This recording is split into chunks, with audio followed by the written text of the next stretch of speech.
জওয়ানেরা, যুবকেরা, ইতিম কাকে বলে? নবীজি সাল্লাল্লাহু আলাইহি ওয়াসাল্লাম ছিল আসলে একজন ইতিম। কারণ আল্লাহর নবীর ইতিমের ঘটনা কোরআনুল কারীমে আল্লাহ পাক কোট করে দিয়েছেন। আমার জওয়ানেরা, যুবকেরা, নবীজির আব্বা আব্দুল্লাহকে ওই সময়তে ওই জায়গা থেকে আবার কিছু দূর পথ এগিয়ে যাওয়ার জন্য সঙ্গী সাথীরা একজন সামনে আর একজন পিছনে উঠে বসে রাসূলুল্লাহ আব্বা আব্দুল্লাহকে জড়িয়ে ধরে সামনের দিকে এগোতে লাগলো। এমন সময় এমন একটা অবস্থা হয়ে গেল, আব্দুল্লাহ আর নিজে এককভাবে দাঁড়িয়ে থাকতে পারে না, বসেও থাকতে পারে না। এমন সময় সঙ্গী সাথীরা আবার একটা জায়গায় শিবির স্থাপন করলো, নিজেদের তাবুগুলো ফেলে আবার এক জায়গায় আরামের জন্য রেস্ট নিতে লাগলো।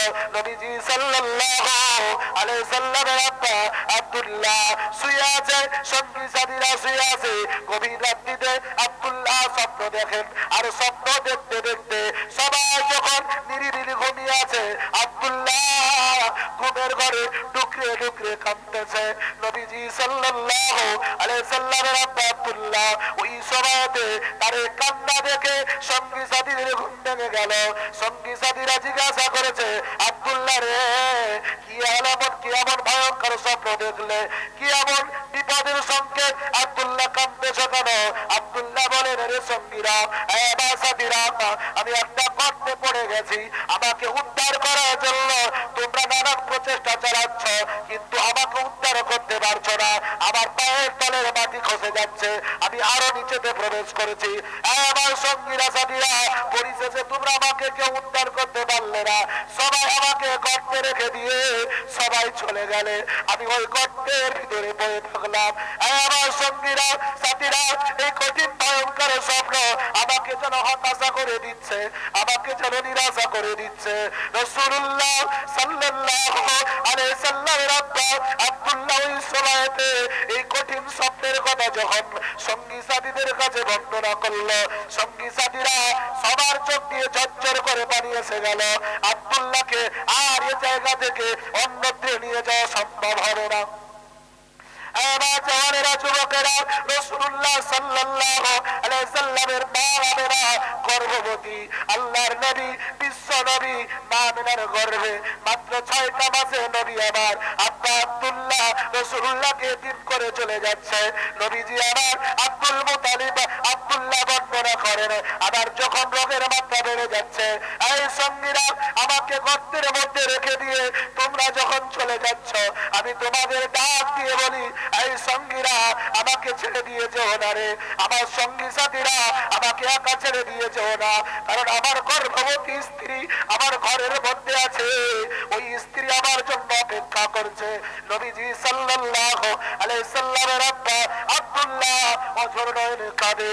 আল্লাহর নবী বিশ্ব নবী সাল্লাল্লাহু আলাইহি সাল্লামের আব্বা আব্দুল্লাহকে ওই সময়তে সঙ্গী সাথীরা সান্ত্বনা দিচ্ছে, এই আব্দুল্লাহ হতাশা হয়ে যেও না, নিরাশা হয়ে যেও না, আল্লাহ তোমার সেবা করবে। আব্দুল্লাহর সঙ্গী সাথীরা বলেন, এমন সময়তে আব্দুল্লাহ কথা বলতে বলতে যেন জমিনে লুটিয়ে পড়তেছে।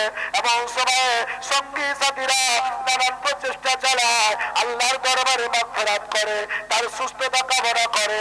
কে আছে পৃথিবীর জমিনে যার মৃত্যুর সময় এসে যায় বাঁচাতে পারে?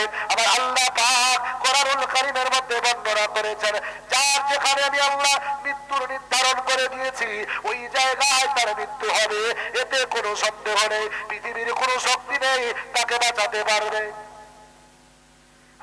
সঙ্গীরা সাথীরা, আমাকে তোমরা কেউ বাঁচাতে পারছো না। আব্দুল্লাহ দাঁড়িয়ে বসে থাকতে থাকতে জমিনে পড়ে গেল।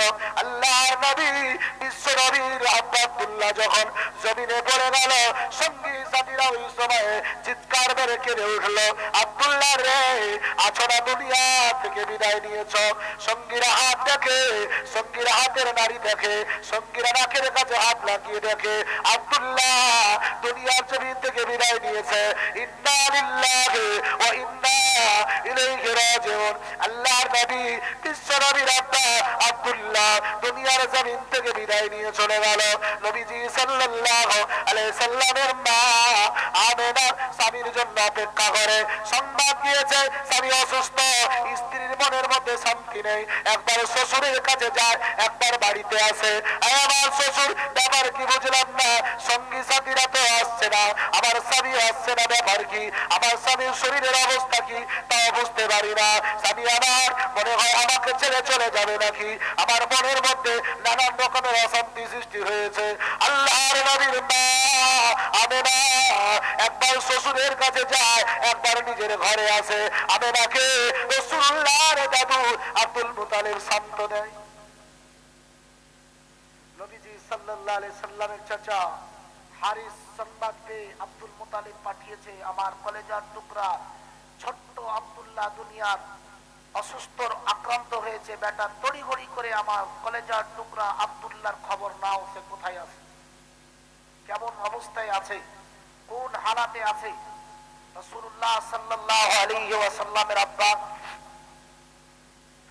আব্দুল্লাহকে সঙ্গী সাথীরা মাটি চাপা দিয়ে দাফন করে দিয়ে সবাই আব্দুল্লাহর উটটাকে খালি নিয়ে সঙ্গী সাথীরা মক্কার দিকে যখন যাচ্ছেন, এদিকে মক্কা থেকে আব্দুল্লাহ বড় দাদা যার নাম হারিস, তিনি সঙ্গী সাথীদের সঙ্গে সাক্ষাৎ করলেন।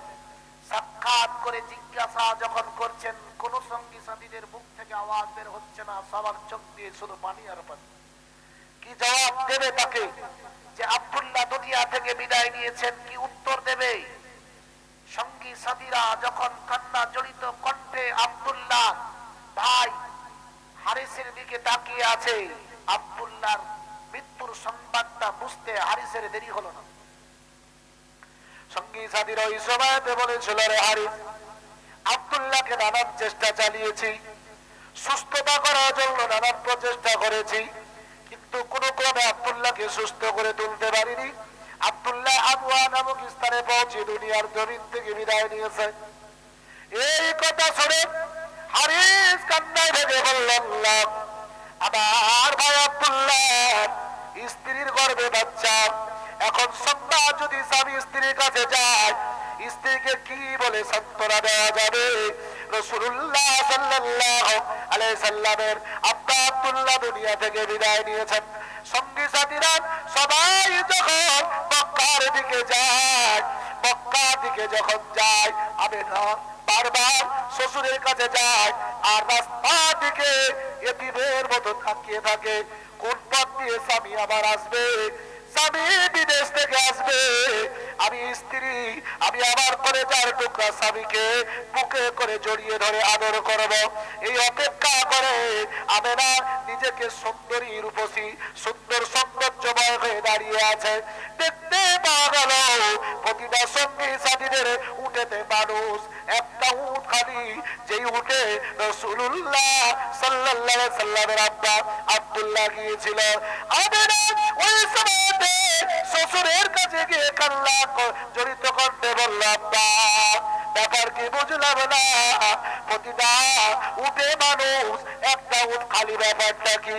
আব্দুল্লাহ ওই সময় সঙ্গী সাথীরা যখন হাজির হলো, এক বাক্যে সঙ্গী সাথীরা আব্দুল মুতালিবের কণ্ঠ সরলি কণ্ঠে কান্না জড়িত কণ্ঠে বলে উঠল, আব্দুল মুতালিব, আব্দুল্লাহ দুনিয়ার জমিন থেকে বিদায় নিয়ে চলে গেছে, আব্দুল্লাহ দুনিয়ার জমিন থেকে চলে গেছে, আব্দুল্লাহকে আবওয়া নামক স্থানে কবরস্থ করে তাকে সেইখানে দাফন করে এসেছি।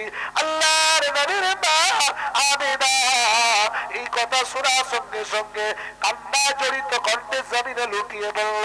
এবং সময়তে আব্দুল মুতালিব বলেছিল, ও মা আমেনা, যতদিন আমি তোমার বাপ আব্দুল্লাহর পিতা, তোমার শ্বশুর যতদিন বেঁচে থাকবো, আমি তোমার পাশে থাকবো রে মা, কেঁদো না মা, কেঁদো না। আল্লাহ যার যতদিন হায়াত লিখে রেখেছে তার একটু আগে পিছে করা হবে না। আমেনা স্বামী হারা হয়ে গেলেন, পিতা শ্বশুর সান্ত্বনা দিচ্ছেন, তারপরেও আমেনা